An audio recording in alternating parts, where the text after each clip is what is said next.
Hey guys, Stay Patient here with the weekly Trophy Hunters update. I apologise if this video is a little bit later than usual. I'm hoping to get it up tonight. I'm recording it on Sunday, but I haven't been able to record it as early as I normally do because we've had some work going on at the house, some power tools and stuff being used, so it's been quite noisy. And so I haven't been able to do any recording today until now. And I've literally just sat down to do to record the episode, and some fireworks have started going off. So if it's not one thing, it's another, I suppose, but I'm going to record through it. Hopefully you can hear me over the noise of them and they'll stop eventually anyway. But as usual, we're here to check out the most recent trophies to be added to psnprofiles.com. We've got one or two potentially easy platinums. In fact, we've got, I think, a couple that have been confirmed as easy. I've spoken to some people on my friends list. It's quite handy having almost 600 friends on PSN because, if I haven't played a game, quite often someone I know has. So I've been able to get some feedback for some games that haven't got many people playing them. But, I can share that with you, which is, of course, the whole point of this show. So we're here on PSN Profiles. We're going to get right into it because, like I say, it's later than usual here, and I'd like to try and get this video edited and uploaded today. Pardon me, last week we... You know what, I'm just going to check something. Yeah, we are recording. Sorry about that. I just had a terrible feeling that I hadn't hit the record button on Audacity. Anyway, last week we spoke about Bridge Constructor, which it still isn't out yet as far as I know. But that's a super easy, quick platinum that already has a guide on the xboxachievements.com site. Just to remind you of that.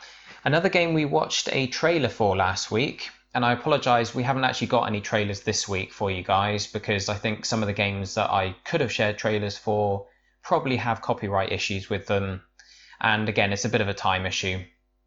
But MonsterJam Crush It, this as you can see straight away the percentage is crazy high. This was a game we looked at last week. We watched the trailer. It's that crazy over the top. Actually, you know what, we didn't watch the trailer.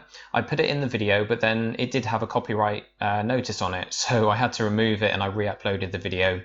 So hopefully you guys have had a chance to check out the trailer for yourselves.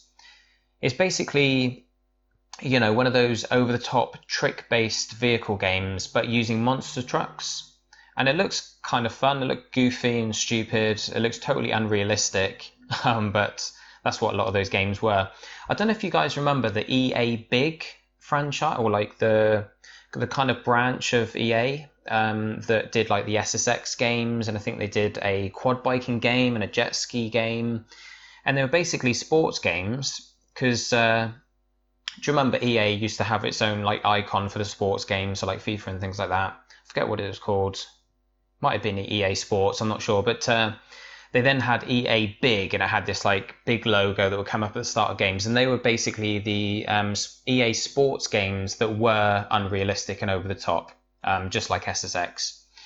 And this looks like, although it's not EA as far as I know, this looks like that kind of game because you're literally doing backflips and tricks while in a monster truck, which is totally unrealistic. But it looks kind of fun. I've heard from people, I noticed someone playing it on my friends list today, and I asked them, I said, is it easy? Is it fun? Whatever. And they said it's funny. I don't know if that means it's good or not, but like it's funny in the sense that it's just a bit over the top and silly, but it is easy as well. And I noticed another friend of mine, this is actually before I even looked at the percentage here on PSN Profiles. Another friend of mine, I'm not going to say who it is just in case they don't want me to, but they've completed it in less than 2 hours. So it's obviously one of those top 4 people there. And I said to them, is it easy to do in 2 hours, or is that really pushing it? Do you have to get everything perfect? And he said, yeah, it's dead easy. So obviously after that, I came on here and checked the percentage. Obviously only 62 people have played it, so you can't always go by the percentage on here necessarily, and everyone on this site is a trophy hunter, but 64% platinum completion rating does strongly imply that this is going to be dead easy for anybody who wants to play it. And it looks like one of those games that, I don't know, it might be good, it might be fun. I think at the very least it's not going to be one of those awful, tedious, horrible, like badly designed easy platinums. You've got games like Orc Slayer and pardon me, In fact, a friend of mine, one of our regular viewers on here, Ghosty, he messaged earlier on PSN and said that I'd duly warned him. He said, I know you warned us, but Albedo, which is a game we've spoken about before, is terrible, and I totally agreed with him. It's one of the games that was in one of my top 10 quickest, easiest platinum lists. And I did say it's a horrible, awful, terribly designed game, but you can do it in like 2 hours. So if you want an easy plat, it's one of those. It's nice and cheap and easy to run through quickly. And he messaged and literally referred to Orcslayer and said it's almost as bad as Orcslayer. And they're the two games that I have very strongly said to people is terrible. Only do it if you're really determined to get the trophies. So there are a lot of games like that. And because of that, I am going to do some top 10s talking about the enjoyable easy plats, because we don't all want to spend all our time gaming, playing terrible games. But this one looks like a game that's at least not going to be that bad. It's not going to be as bad as Albedo and Orcslayer and stuff like that. And it looks like it might actually be kind of fun. It's had a retail release, so I think it's not so much one of those cheap, quick, easy indies that gets thrown on the store without any effort put into it. It has had a retail release. So if you go on Amazon or whatever, in the UK at least, it comes out at about £25, and that's quite a lot to spend. You can... No, you know what? Sorry, it's £25 on the store. That's my mistake. It's £25 on the PlayStation Store. If you go on Amazon, it's like 18 or £19. It's still quite a lot to spend for a game that you can platinum in 2 hours. But because it's available retail, you might well be able to rent it if you're a Boomerang Rentals member. And don't get me started on them. I do use them because there's no other choice, but I don't think they offer very good service whatsoever. They've been terrible with me. But anyway, if you do have a membership with them like I do, they do have the game. It's I think it's in high demand at the moment because it's just come out and it's an easy trophy set. So you won't get it straight away. But I think when a game gets a retail release, it kind of backs up the idea that it's probably not too bad to play, you know? If they've got enough faith in it to print copies, if you put a game on the store, on the PlayStation Store, it doesn't matter. Like you're not creating hard copies of the game. You're not spending money to create batches or create stock. Whereas when you do it via retail, you need to kind of be confident that you're going to sell a certain amount, because it's only worth printing, you know, copies on CD if you can print enough. I'm sure it's cheaper to print, you know, the higher number of CDs that you're making. I'm sure it works out cheaper. So it's only worth releasing a game retail if you're pretty sure it's going to sell at least like however many thousand or like tens of thousands, hundreds of thousands or whatever.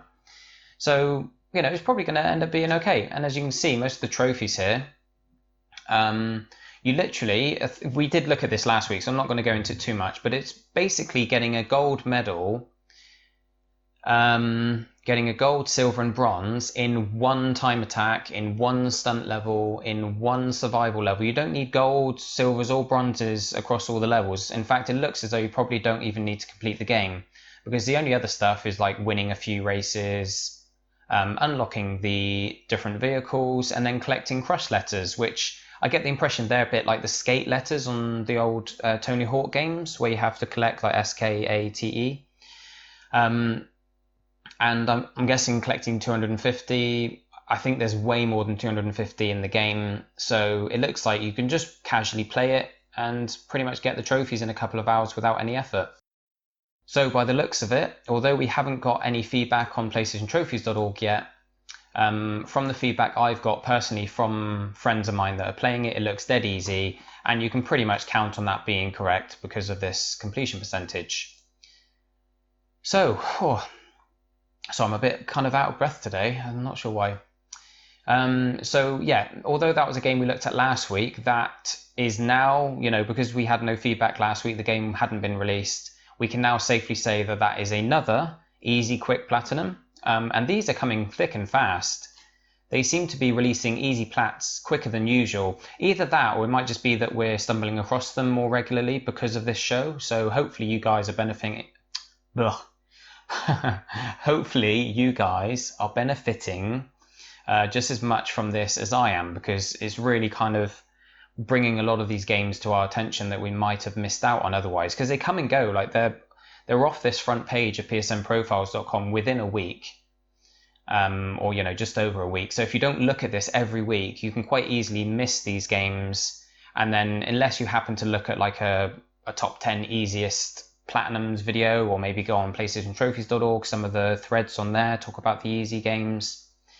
Unless you look at all that stuff, you're going to miss out on all these nice quick plats. Anyway, I'm rambling on now, so let's keep moving. This is interesting, Moto Racer 4. Now, when I saw this, I thought, I recognise that name. I know the name Moto Racer really well, but I just didn't know where from, because on PS4 and PS3, we've been getting a lot of MotoGP games and the MXGP games. So there's been a lot of motorbike stuff, not to mention like Ride and stuff like that, but talking about the specific Moto games with Moto in the title. We've had a lot, but none of them were Moto Racer. So I looked up, Moto Racer 1, 2, and 3 to remind myself, and the first two were actually PlayStation 1 games, so they're almost 20 years old. And then Moto Racer 3 was PC only, from what I could tell. So I was having a look at this, and I was quite interested in why it's being brought back. It had quite a good pedigree on PS1. Had around 80% or over 80% average review scores when they reviewed the PS1 version all those years ago. That was Moto Racer 1 and 2, of course. And this one is actually VR, even though it's not got VR in the title. I'm not sure actually if it has to be used, it has to be played on VR, or whether you can play it just normally on a normal TV. But I know for a fact that it definitely can be played using the VR headset. And I watched the trailer of this. I'm afraid I haven't got it downloaded, so I'm not going to be able to share it with you guys. But if you want to go check it out, obviously feel free to do so. But I watched it and I thought to myself straight away, man, if you're even remotely susceptible to motion sickness, this is going to be the worst game for it. Because it's like first person, obviously, and you're on the bike and it's just whizzing around so fast. It's bobbing up and down over like hills and mounds and stuff. Bumps and things like that, and wow, it looks like it's going to be a nightmare to play. I'm quite susceptible to motion sickness, and I am planning a video, because I've tried VR a bit more since that first time I used it, that I uploaded a video of the very first time I used PSVR, and I really struggled with the motion sickness. Since then, I've not had a huge amount of time to play it, but I've played a little bit more. Really, the only times I actually use it is when I'm showing it to someone else. So I let them have a go, and then quite often they'll get motion sick after a while. So they'll say, oh, I need a break now. So I'll jump on and give it a go, just to try and sort of attune my brain to it. And it has gotten easier. It's still an issue, but it has gotten easier. So I'm going to do a video actually talking about, because I've had quite a few people use my VR, I'm going to talk about how many people are affected by it. Whether you're likely to be affected by it, and also what you can do to try and counteract it. I've got a few little tips and things like that to hopefully assist you guys if you are using VR, help you to try and kind of deal with the motion sickness and suppress it a little bit. But this game, if you do experience motion sickness, man, I can imagine this one being the worst of the lot. But it looks okay, another motorbike game. It's quite fast. It's not like track racing by the looks of it. It's more kind of almost off-road and things like that, and racing on roads, a bit more random like that. But I just thought I'd mention that. It's not like an easy trophy set or anything like that. Well, it might be. But it was just interesting because it looked crazy, and I was quite surprised to see it was VR. Okay, so there's quite a lot of sort of foreign Japanese ports or Japanese releases, quite a few Vita games, loads of PS4 games without platinum. So we've got like an Arcade Archives game here. We've got we've got The Voice, different versions of The Voice. So The Voice of Germany, that would be the French one, I assume, La Voz. I don't know, maybe Spanish or whatever, but there's 4 different versions of the voice here. None of them got platinums, and I'm never into singing games, so I'm just going to skip over those. Skyrim is obviously released. It's not really worth talking too much about it because it's been out for 5 years. The trophies are exactly the same on PS4. At least, I haven't looked through every single one, but I'm pretty much positive they are. Just for those of you who maybe didn't have a console last generation and who have never played Skyrim because of that, or maybe you didn't have a PC or a console, maybe you're quite young and you've only just got into gaming and you've heard about Skyrim, you've heard how amazing it's meant to be.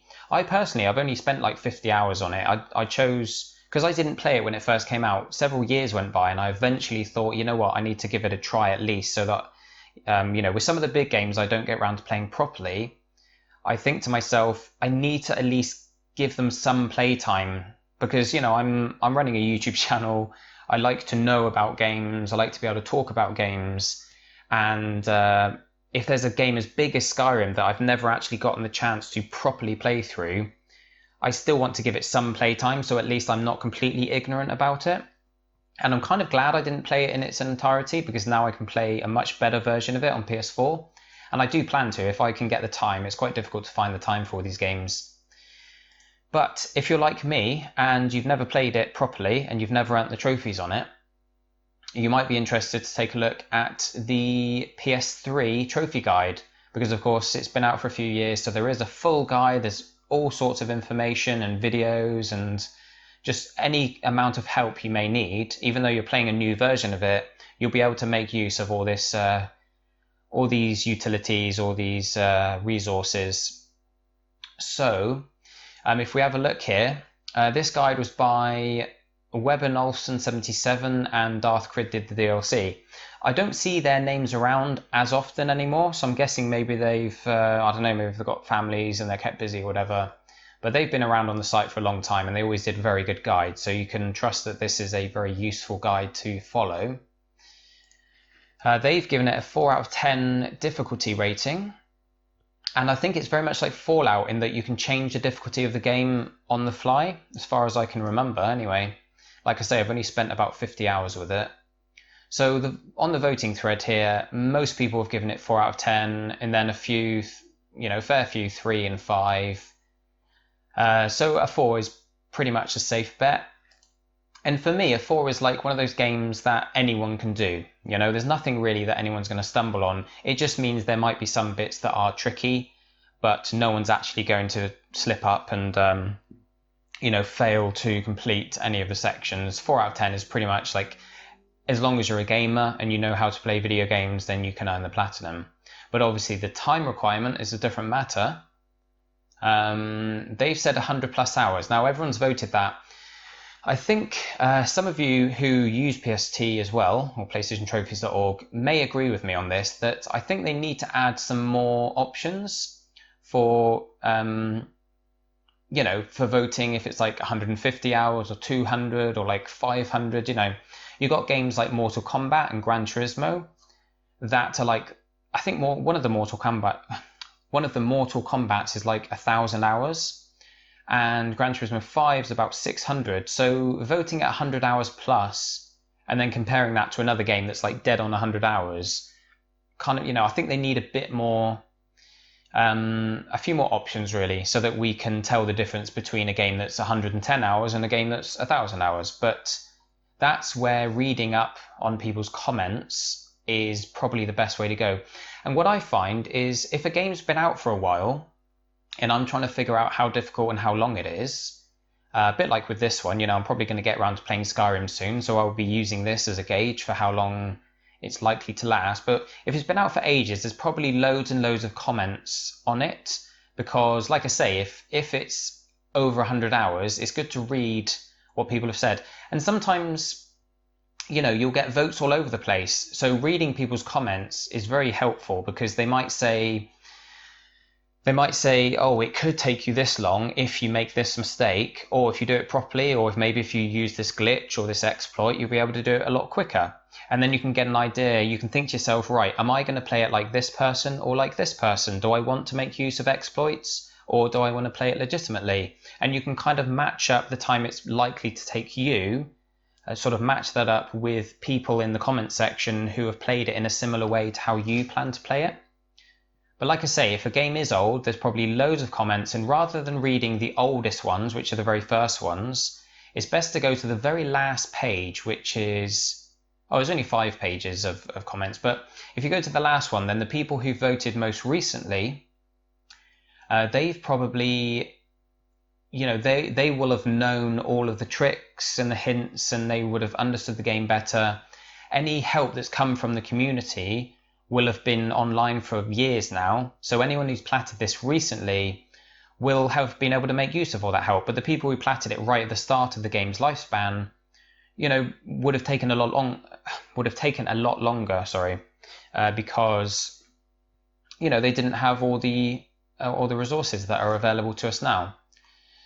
So if you go down here, you can get an idea of, you know, when you read people's comments, you can get an idea of how they played it, what kind of gamer they are, whether they're skilled or not, whether they're sort of playing and seeing everything the game has to offer, or whether they're going like directly for the trophies.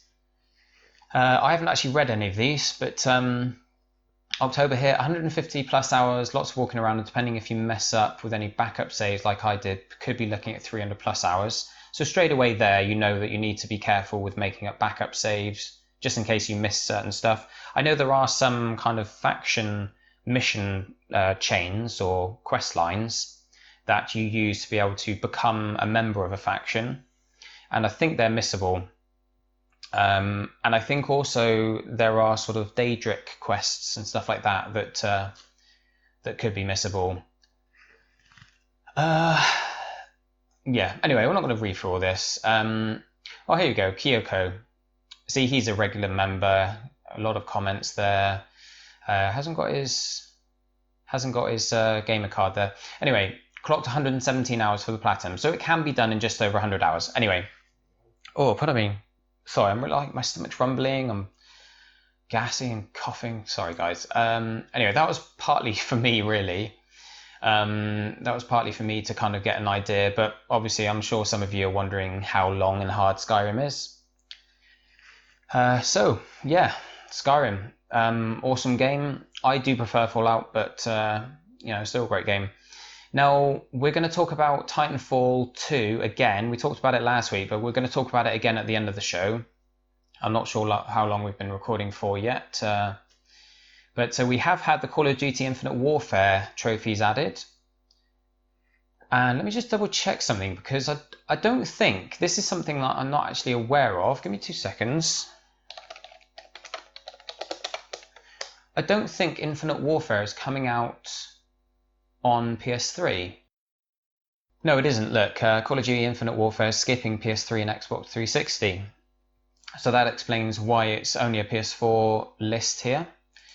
The game's not out yet. Someone's played it, but I'm guessing that's someone who works for the company, because they haven't earned any trophies, so it's probably just a tester run or something. But there's some interesting stuff we can find out from this trophy set. So we've got a bunch of what looks like story-based trophies, like unmissable ones.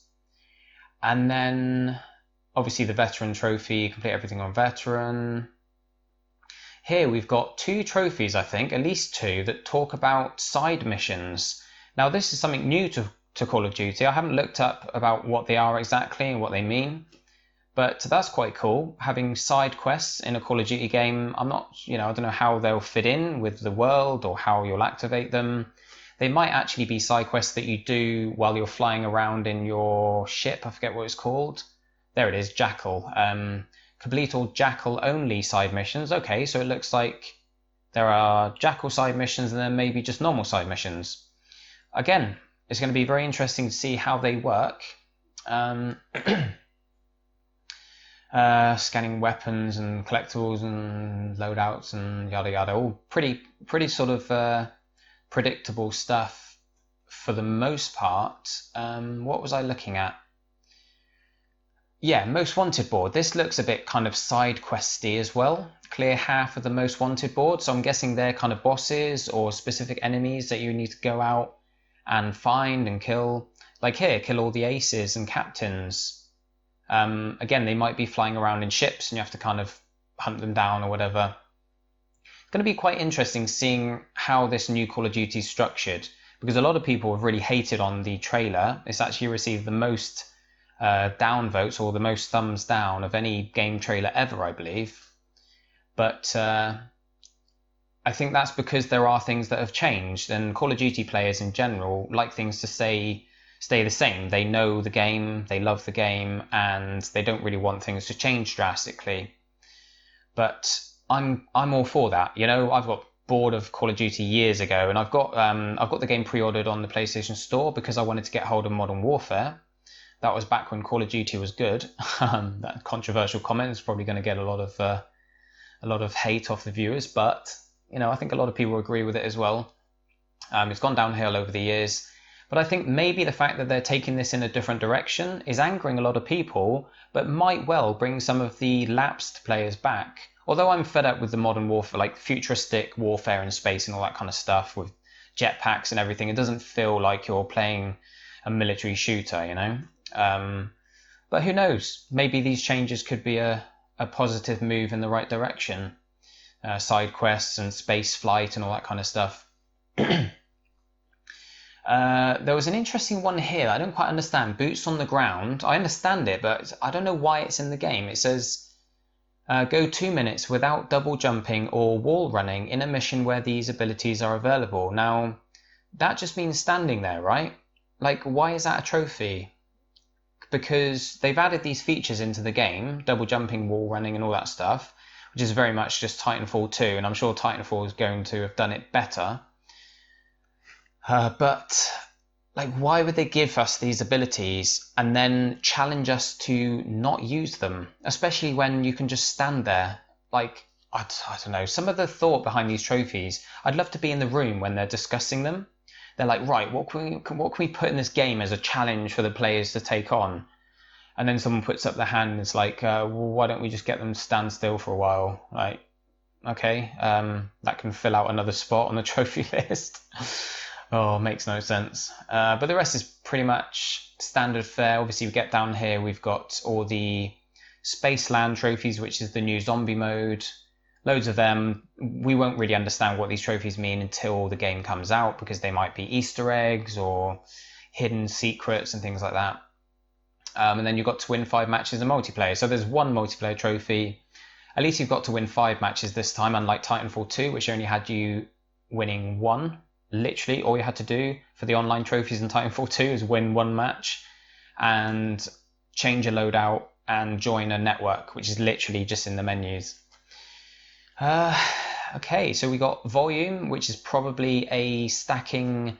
It's another Vita version. The main version of the game is on PS4 and Vita, and it's sort of cross-play, cross-trophies, which means they share the same trophy set. But there was, I think, a Korean version of the PS4 version. So I'm guessing this is going to be from Korea as well, but it could be anywhere really. It could be any region, but it is an easy platinum. It's pretty straightforward. It takes about 6 hours. So if this is, you know, if you've already got the platinum on the PS4/Vita version and you want to do it again, then you might have the opportunity to do so. But to be honest, actually, unless it's available retail, you can't. This is one of the things I find a bit annoying about PS Vita. You can't play games from another region if they're download only, because you can't sign into a second account. Like, you can't, you know, I couldn't sign into my Japanese account, download a game, and then play it on my account, because, you know, if you want to switch accounts on a Vita, you have to completely wipe it clean, revert it back to factory settings and start over, so you lose all the downloads and everything as well.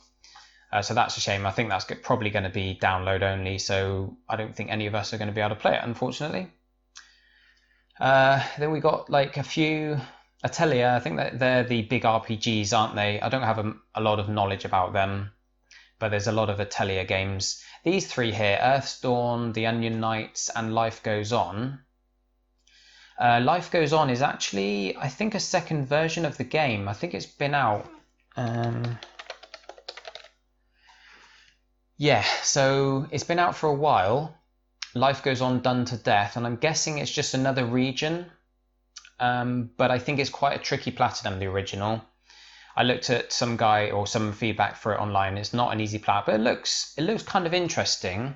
I thought I'd just comment on it because what it is, it's like a 2D platformer, and in it you you deliberately have to die basically to allow your future self to be able to get through the level. So let's say there's some spikes. You run in, you jump on the spikes, you get impaled, and then you get to restart. It's almost like that movie Next, where he could see the future and he could try something and then do it a different way. But your old self, your old corpse, kind of stays in position. So the next time you run through, you'll be able to like jump onto your body rather than the spikes and kind of bounce off it. So sometimes you need to set up several corpses and then eventually you're able to make your way through the level. And it looks kind of interesting. The mechanics and the different ideas that they've thrown together, different ways of utilizing this this idea that they've had. Earth's Dawn looks kind of cool. It's like a hack and slash, 2D hack and slash game. But the art style is really cool. The actual gameplay looks a bit like a Flash game, like not a huge amount of thought's gone into it. But I don't know, it still looks kind of interesting. The art style is pretty cool. Kind of reminds me of like a much darker Dust. I don't know if you played Dust and Elysian Tale. That's actually a really, really good game, and it's an easy platinum as well. So I recommend checking out. It's not too long either.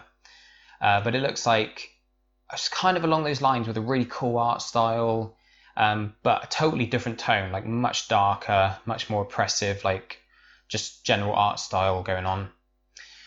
But there you go. That's pretty much what we're going to cover. I am going to take a look at what I've been playing this week, which is something that I'm going to do occasionally on the Sunday that I do this video. You know, if there's been any games that I played during the week that I think are worth sharing with you, I will do. And that's why I left Titanfall 2 till now. But before we leave this list, just to remind you guys that we have, when it comes to easy platinums, where are we? They're all the way down the bottom, aren't they? We've got MonsterJam Crush It. That's going to show up in one of my top 10 lists that's coming up. Bridge Constructor, obviously, still there. And I'm sure there was another one. Am I losing my mind here? Yeah. No, you know what? The other one was on my own account. So let's go to my profile. Oh, crumbs. So here we are. Let's have a look. Put them in order of last played. Right, are they all up to date? Okay, one's not showing up on here. Let me refresh and see if it appears. Okay, there's one game that I have synced, but it's not. Oh, I'll tell you what I do need to do actually. For it to show up, I probably need to update it. Sorry about this, guys. Update user. There we go. Huh. Okay, I must have not synced. Oh, no, there it is. Okay, now it's showing up. Oh, right, so Dead Synchronicity. This is another super easy platinum. It's been out for a little while. It's a PS4 game. It's a point-and-click adventure. There is a very good guide on PlayStationTrophies.org. In fact, if I show you quickly...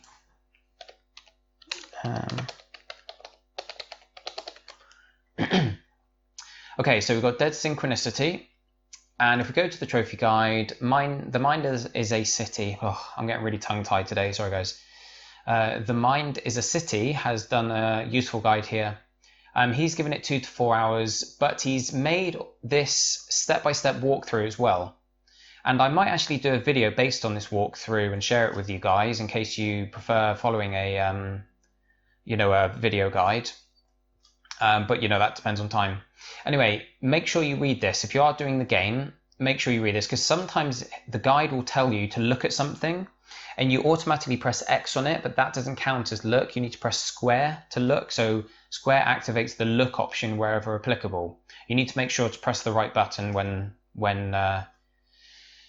prompted to by the guide, you know, not by the game. It's just going to be the guide you're following. And as you can see, it's literally step by step, everything you need to do. Follow this guide and you will earn the platinum. It looks long, but there's only 4, Actually, it doesn't look that long, and that's why that's why I ended up finishing it in an hour, 1 hour and 2 minutes. In fact, I'd be interested to see. I actually had it crash. There I am, number 4. Okay, so I'm the 4th fastest. I actually had the game crash on me, so I had to go back to a checkpoint which was only a few minutes before, but I could definitely have got, without that crash, I would have definitely been number 1 on the list. But if you're literally focused, if you've got one screen, say you've got 2 TVs or you've got an iPad or whatever, and you're just reading the steps and making sure to do them as quick as you possibly can, clicking on the next part of it, then you'll get through it in an hour, maybe 2, somewhere between an hour and 2 hours, I'd say. That was actually the second time I'd done it, so I was quite familiar. Like, I'd remembered where all the locations were, because sometimes he'll say go back to such and such a place, and you'll think, crumbs, I've forgotten where that is. You'll have to go through like several screens and try out different routes, trying to remind yourself where a certain location is. So do your best to try and remember where each sort of each building or each general screen and location is placed. Yeah, so that's Dead Synchronicity, guys. Let's just go back here. So another dead easy, quick PS4 Platinum. I think it's like £16 on the UK store, sorry. And probably a similar amount on the US store, I've not checked it. I did Jazzpunk again. I've gone back and started playing Plants vs Zombies again. Now, this is interesting because the DLC is super hard. Now, this is a kids game, and I was talking to a group that I was playing with, because you need like a strong group. It's pretty much a raid. Like, some of the stuff you need to do for the new DLC, it's pretty much like an MMO raid. You have to be perfectly coordinated. You've got all these different things to do all at the same time. It's not just a case of fighting enemies like usual. And it's these boss hunts that are difficult. And we were saying in our group, like, this doesn't make sense. It's super difficult, and it's supposed to be a kids game. And I can't see any kids, like, literally, you can't do this with randoms. We struggle to do it on normal. And that's because we don't have like the high top tier characters that only, you only unlock them through getting really, really rare stickers out of sticker packs, or by completing, certain secret hidden objectives and things like that. You need to play a lot to be able to get the characters that make this doable. We managed the normal difficulty, and we gave hard a go. We didn't really have the right characters. I had a character that's supposed to be quite useful for it, but because I'd only just unlocked him, he was very low level. So literally, I'm gonna just like start playing this game again. Any chance I get, I'm just gonna play it, farm for money, farm for stars. If you've played the game, you know what I'm talking about. But really, just trying to get the currency that's required to be able to buy new characters, and hope that I eventually get one of those real top-end characters. And there's one especially, there's one on each side, basically. If you're playing it on the plant side, it's the Vampire Sunflower, which is one of the healing classes. The Sunflowers are the healing ones, the medics. But the Vampire one heals himself every time he lands a hit. So that's really useful. And if you're playing on the zombie side, it's the Toxic Brains that does a massive amount of damage, and you really need him, because once you've set everything up to be able to attack the boss in this boss hunt, once you've done all the steps that are required, you've got like a minute to get as much damage on the boss as you can, and then it goes back and does the cycle again. It's very much like something out of Destiny, a raid or strike or whatever out of Destiny. So, if you're trying to get 100% and you've been playing Plants vs Zombies, maybe you got the Platinum because it's nice and easy. It takes a while, but it's nice and easy. You might be a bit disappointed to hear that this can actually be super tough to get the DLC done. But good luck with it, if you are going for it. And if you've got any tips, let us know in the comments below. Okay, so the other game was Titanfall 2. Now, this is the big one this week, obviously. I've platted lots of other games, but they've all been on other accounts. Anyway, this game is one of those few games, a little bit like Modern Warfare Remastered, where all of it is like actually super quick and really quite easy, apart from one trophy. And that one trophy becomes the master. Now, that is the gauntlet related trophy, where you have to get in the top 3 on the scoreboard. And the time you need to get, this gauntlet is part of the tutorial mission. It's like a speed run through this kind of trial course, and you need to be perfect basically. There's all sorts of routes you can take because you can wall run, and you need to be wall running throughout the whole of the course basically, because that's the only way you keep your speed up. But you also need to kill every enemy. There's 15 enemies throughout it. They're not shooting back at you, they're static, they're not moving or anything. They're just holograms basically.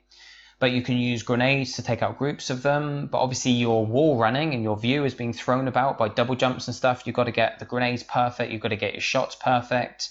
You've got to sort of manage your ammo and everything to make sure that you don't have to reload at a bad time. And man, just watch some runs online. Like, I just managed it. I got sort of 0.13 seconds faster. You need to do it in 33.65 seconds. And I got 33.5, I believe. Now, if you are trying to get that and you're struggling, the guide that I recommend you follow is PowerPix's.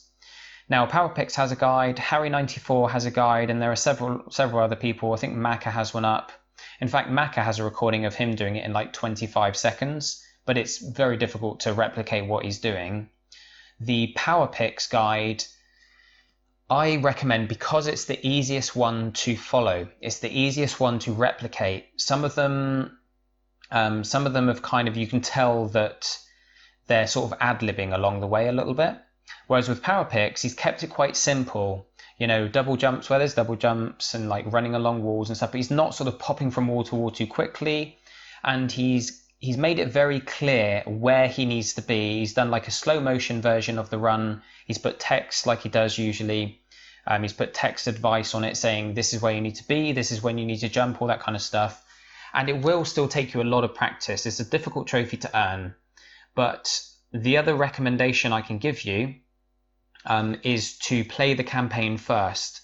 I made the mistake actually of trying to earn this trophy straight off, because obviously you start the game in the tutorial, and I thought, right, I'm going to check if there's any trophies related to the tutorial. And I saw this one. I was like, right, while I'm here, I'm going to earn this. I'm going to do it, and then I'll move on. And after a while, I thought to myself, you know what? I'm just not as comfortable as I need to be with the wall running. And then after I finished doing the campaign, I came back, and it wasn't easy, but I felt a lot more confident with wall running because I sort of had a better feel for how long you can wall run for before you need to jump, you know, before you fall off the wall. So you just have a bit more familiarity with it if you play the campaign through at least once first and then come back to it. The other thing I would recommend actually is probably, although I said follow PowerPix's guide, I made some slight adjustments to it. So when you do watch his guide, rather than picking up the rocket launcher or like the grenade launcher that he used, I just stuck to the shotgun throughout the whole thing because it stopped you from having to switch weapons halfway through. And that's sort of one less thing to worry about, because while you're wall running, trying to shoot people and make sure you're jumping at the right time and throw grenades and everything, it's a lot to think about. So if you just stick to the one weapon and make sure you throw grenades where you can, then you won't need like as much ammo, you won't need to reload. But I do recommend sticking with a shotgun. I also recommend when you slide under the gap at the start, you'll know this if you've played the game, and if you know when you do get to play the game, you'll recognize this. You'll slide under a gap near the start, and most people throw a grenade as they're sliding under to take out the next two in front of them. But I didn't do that. I just shotgun because I found it was more consistent. I kept throwing the grenade and it would affect me as well. It would slow me down because it's like a electro grenade. I forget the name of it. Arc grenade, I think. So yeah, I recommend rather than using a grenade there, use a shotgun. But really, it's just practice. Just find your own route. This is really the only trophy in the game that's going to give anyone any problems whatsoever, and it's still not that bad. It's like a 5 or 6 out of 10 in difficulty. When it comes to the rest of them, you've got a whole load of story-based trophies. You've got some that look like they're story-based, but you know they're thrown in with the story-based trophies, but they do require you to do specific things. So if we actually have a quick scan through, I'll point out any that aren't story-related. This one here is right sort of fairly near the start of the game. I think it's the third mission.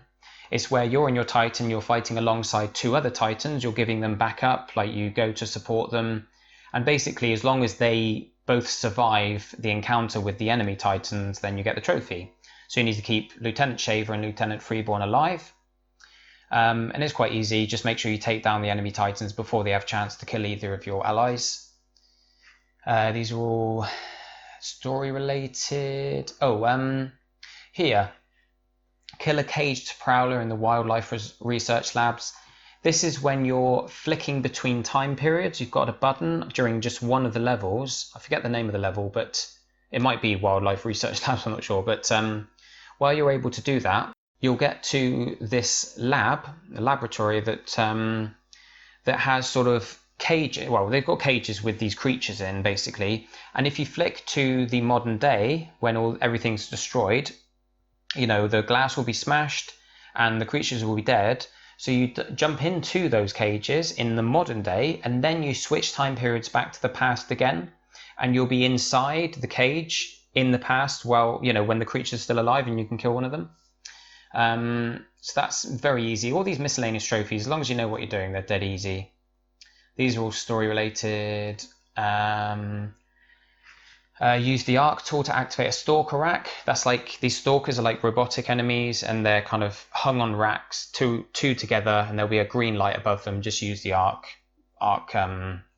tool to kind of activate the green light, and you'll know, you know, when you see it, you'll know that it's something you can activate, because there are lots of doors and things with that same light on that you need to use the arc tool for.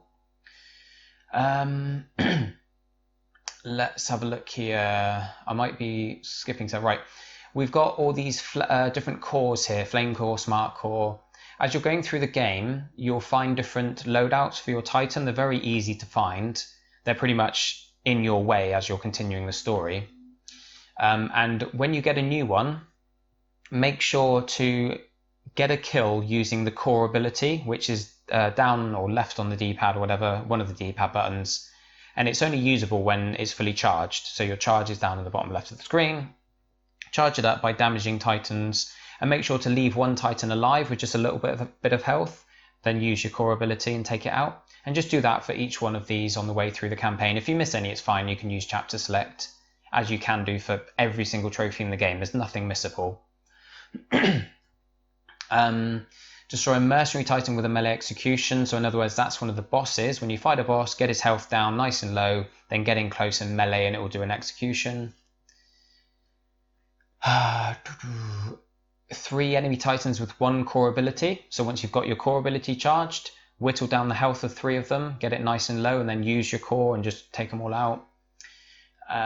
This one, I've got a guide up for Annihilation on my channel, so check that out if you're trying to get that one. That's one of the trophies that can only be done in a very specific location, and you need to set things up properly to be able to do it. So rather than explain it here, just watch my guide. It's only like a minute long. It makes it very nice and simple. Just don't bother trying to get this throughout the campaign, because it's during the very last mission that the opportunity arises. And the same counts for a couple more trophies. This one here, actually, I Know Kung Fu and Power Slide. On the very last mission, I've got a guide up on YouTube as well for this one, by the way, but the same applies to Power Slide. On the very last mission, you'll get the Smart Pistol, which locks onto enemies' heads, and you can literally just lock onto like 3 or 4 or however many, then wall run and fire. Once you know you're locked on and you're wall running along the wall, you just press fire and it will take them all out in one go. Same with Power Slide, just lock onto a few, slide, pop, done. Nice and easy. You might spend the whole campaign struggling to try and do these trophies, but you really don't need to. Just the final mission is ideal for it, makes it so easy. You need to take down a Titan as a pilot, so while you're on foot, you need to kill a Titan, but you don't need to take down all its life on foot. So you can use your Titan to get it down really low, and then when it's got a tiny bit of health left, you just get out and, you know, try and have like a grenade launcher or rocket launcher on you or something, and just use that to finish it off. Rodeo is just jump on the back of a Titan, get up high, jump off, land on its back, nice and easy. Melee takedown. These, while you're cloaked, you can cloak yourself and go invisible, but the melee takedown only seems to activate when you're doing something acrobatic. So say you've run along a wall and then you jump off and you land behind an enemy, or you slide up to them or something like that. I'm not 100% sure if that is the case, but the only times I ever had a takedown activate was if I had just done a slide or a wall run or something like that. Because if you just sneak up behind someone, it just does the normal melee. Okay, acquire 6 or more friendly stalkers. So earlier on we mentioned the stalker racks that you could activate, and that would like turn both stalkers, it would wake them both up and they'd both be on your side. During the, what's it called? The mission where you need to get the arc tool, let me just find it because it might have the name up here somewhere. Oh, beacon, yeah. During the beacon mission, right, not near the end of the mission, but when you're sort of making your way out across the platforms, this won't make any sense to those of you who've not played the game, but hopefully if you do go and play the game, then you can come back to this video and it will make more sense. But to those of you who are playing, when you get to the beacon mission, you'll go out to these platforms that are kind of hung out to sea or whatever, out off the edge of the cliff. And when you get to the final one, where the objective is, there are 3 of these stalker racks. And if you activate all 3 of them, then you'll have 6 stalkers on your side, and that will pop the trophy. It's super easy. That will save you from trying to hack 6 stalkers and keep them all alive. That's just a nightmare. So, where are we? You need to complete it on Master. My main tip for Master, or a couple main tips, one of them is to keep moving rather than using cover, because they've actually done a really good job, Respawn, of sort of making you use the features of the game to be able to succeed on the higher difficulties. Because some games, they have all these like free running features and double jumps and jetpacks and stuff, but as soon as you use them, you just die because you have to stay in cover. Whereas in Titanfall, it seems as though if you're good with your jumpsuit and you're moving about a lot, it makes it hard for the enemies to hit you. Obviously, if you're right out in the open and there's a bunch of enemies, it's different. But if you can get in hard and fast, sliding and dodging and stuff, then you can take people down before they even have a chance to really get a shot off on you. The other tip is that if there are a lot of enemies around, you can actually abuse your cloak feature, your cloak ability, by cloaking, sort of getting in behind cover, waiting for it to recharge, and then using it again to get to another piece of cover, and just pushing forward like that, because the checkpoints are quite close together anyway. And sometimes you can literally just run through and get to the next checkpoint, as you can with many games. So if we, pardon me, if we carry on here, we've got to find all of the loadouts. The only one that might elude you potentially is during the mission where you're flicking between the 2 different time periods. Again, I forget the name of it, but there's only one mission where you have the ability to do that. At the end of the mission, you have to come back outside and then go into another small building to push a button to extend the bridge, I think it is. And in that room is a loadout, which you'll see easily if you're in the right time period.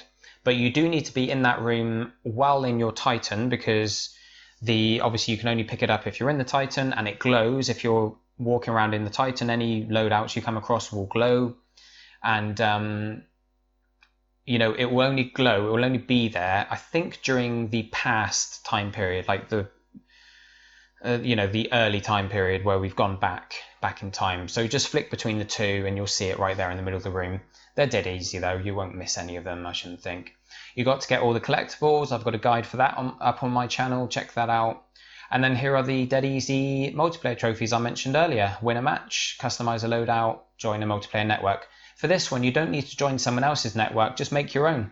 Just create a network, and as soon as it's been created, you'll get the trophy. It's ridiculous. So time-wise, guys, difficulty-wise, like I said, because of that one gauntlet trophy, it's like a 5 or 6 out of 10. It does make it tricky. Everything else is like a 2 or 3, literally. Time-wise, you can definitely get this, depending on how long it takes you to get that gauntlet trophy.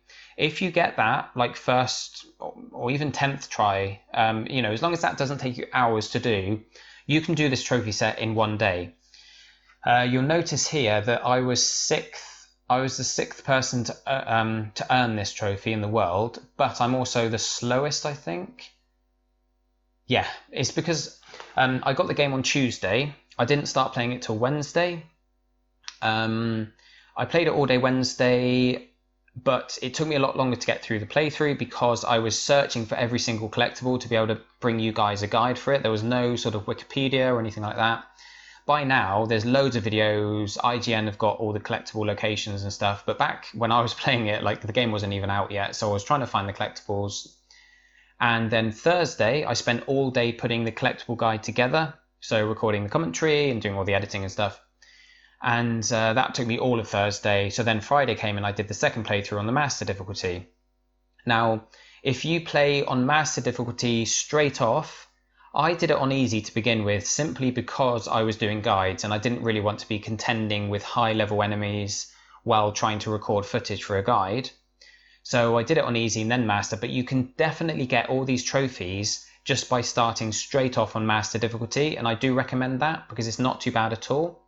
So if you do that, if you do all the trophies in one playthrough, and if you don't have too much trouble with that one gauntlet trophy, then you can do this in one day. If you're playing it all day, maybe 2 days, you know, if you've got to work and stuff like that. But it's like a 10 to 15 hour platinum if you really focus and if you're good at the game. So it's super quick, guys. It's one of the quickest, like, AAA, especially out of all the FPSs, it's one of the quickest AAA games to platinum on PS4 at the moment, but it's really enjoyable as well. And although you only have to play one multiplayer match for the multiplayer trophies, the multiplayer is really good fun. It's worth checking out. It's worth spending some time with. I've only played one match, but I spent a bit more time with the beta, and it's just outright fun. And the campaign itself is really good as well. I know most people who are trophy hunters prefer campaign related or like single player trophies rather than multiplayer. And in this case, it's not tacked on. It doesn't feel tacked on, the campaign. It's genuinely a lot of fun. It's well told. The story's pretty good. The set pieces and the levels are well designed. There's some really cool sections of platforming where you need to use your wall running and double jumping abilities. Like, you need to use them perfectly. It's not difficult, but it's just fun being able to kind of make your way through these sort of gauntlet kind of, well, not gauntlet because that's the tutorial mission, but you know what I mean, like these obstacle courses basically. It's just awesome. It's a really good game, guys. I really do recommend it. Anyway, that's that. That's Titanfall 2. That's Dead Synchronicity. That's whatever the other games were we were talking about before. MonsterJam, Crush It. Lots of nice easy platinums, guys. Lots of great games to play, even more coming out over the next few weeks. Battlefield 1 is the next one that I'm going to be diving into properly. So hopefully by next week I might be able to give you some more feedback on that. It does look easy. In fact, we will... Let's just have a look here. Just as one last thing before I leave you, because I've spoken for long enough. Battlefield 1 has not got a sticky guide yet, so we'll just go straight to the forum. Platinum difficulty rating is a 3 out of 10.